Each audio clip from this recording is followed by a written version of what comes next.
그럼 광해군은 어떤 이유 때문에 쫓겨나게 된 걸까요? 광해군에게 왕위 정통성을 위협하는 존재들이 있었죠. 첫 번째가 형님 임해군이었습니다. 맏아들이 있는데도 불구하고 광해군을 세자로 책봉하고 왕위를 잇게 했다 그래서 명나라에서도 광해군을 왕으로 책봉해주지 않으려 했었습니다. 결국 광해군은 형이었던 임해군을 영모에 혐의가 있다 해서 유배 보내고 결국 임해군은 유배지에서 죽게 됩니다. 그리고 또 다른 영모 사건으로 영창대군 역시도 유배 보내지게 됩니다. 그런데 이 영창대군은 11살 쯤이었는데 유배지에서 바깥에서 문을 걸어 잠근 채 계속 방에 불을 떼어서 그 열기로 결국 죽게 만들었습니다. 이를 증살이라고 하죠. 어린 영창대군이 이렇게 죽자 영창대군의 어머니이자 광해군의 계모였던 임목대비가 크게 반발했고 결국 광해군은 임목대비마저도 폐서인을 시키고 그리고 서공에 유폐를 시킵니다. 그런데 이 일이 그만 광해군의 발목을 잡았습니다. 광해군의 외교 정책을 비판하는 것이 아니라 왕으로서 모범을 보여야 되는 효를 실천하지 않았다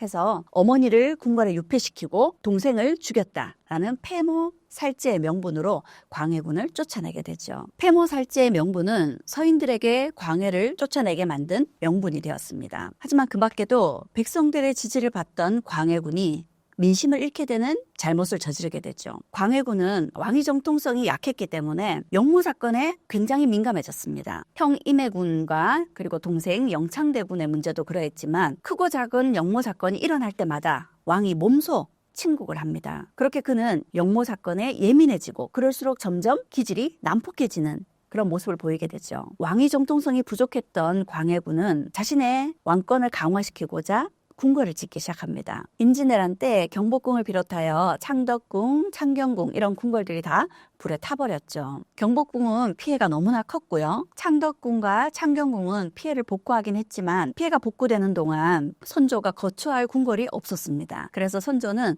그 당시 왕족의 집을 궁궐처럼 보수를 해서 쓰고 있었어요. 그렇게 임진왜란이 끝나고 나서 새롭게 만들어진 궁궐을 우리가 경운궁이라고 합니다. 그 경운궁이 지금의 덕수궁이에요. 그렇게 경운궁이 만들어지고 창덕궁과 창경궁을 다시 복원을 했습니다. 그러느라 돈도 많이 들었을 것이고 궁궐을 복구하는데 백성들의 노동력도 많이 들어갔겠죠. 그런데 광해군 시기 왕의 기운이 있다고 해서 백성들 사이에 능창군의 집에 왕의 기운이 서려 있다 하는 소문이 돌았습니다. 그러자 광해군은 영모의 혐의를 들어서 능창군을 죽이고 그의 집을 빼앗아서 그곳에 궁궐을 지었습니다. 그게 경덕궁이에요. 그 경덕궁은 지금은 경희궁이라고 이름이 바뀌어 있습니다. 그뿐만 아니라 이 시기 광해군 때 인경궁이라는 궁궐을 또 짓습니다. 그렇지 않아도 여러 개의 궁궐을 짓느라 백성들이 힘든 상황이었죠. 그런데 필요 이상으로 이렇게 궁궐을 계속 지어나가자 결국 광해군을 지지하던 백성들 역시도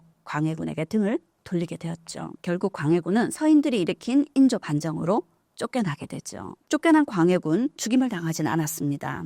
강화도를 거쳐서 제주도까지 유배 보내졌어요. 왕위에서 쫓겨나서 유배지에서 남은 생을 얼마나 살았을까요? 광해군은 유배지에서 무려 18년을 살았습니다. 왕위를 빼앗기고 억울하고 사는 게 사는 것 같지 않았을 텐데 어떻게 광해군은 18년이나 명을 다하고 죽었을까요? 어쩌면 저는 이런 생각이 듭니다. 어쩌면 왕위에 있는 내내 왕위 정통성이 부족하다는 컴플렉스 때문에 내내 불안하고 내내 스트레스를 받았을 겁니다. 왕위를 내려놓고 보니 어쩌면 삶이 더 한결 편안했기 때문에 그렇게 명을 다하고 죽은 것이 아닌가라는 생각이 듭니다.